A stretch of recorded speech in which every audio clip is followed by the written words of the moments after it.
in Democracy Matters by Wes, he goes over several democratic identities and ideas of many people's, like, I guess, view.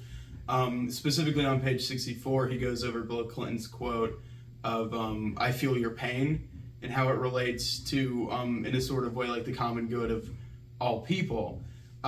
This is almost insignificant on its own, but when it goes into like what he's talking about later after this, I guess around until page like 67,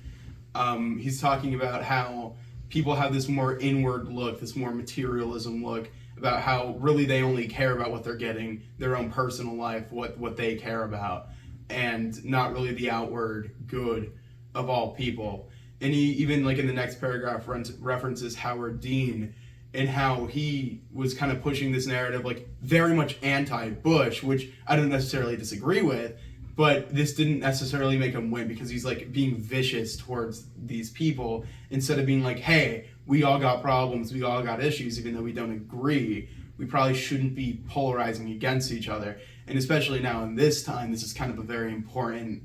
narrative because we are, especially in the moment, I think as polarized as we've ever been. So it's just like when these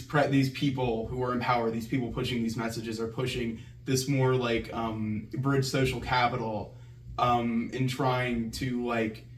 you know, make everybody's included, everybody has problems, everybody should do this, instead of polarizing and being vicious and being materialists and being, you know, only caring about ourselves and our party and our, I guess, personal qualms with everything.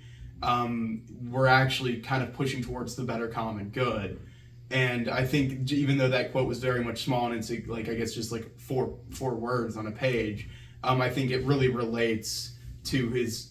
big point of like, we should be coming together. We shouldn't be pushing against each other for our own personal values. We should be including everybody's values because everybody is different, and we should be showing this in our political spectrum and like in democracy.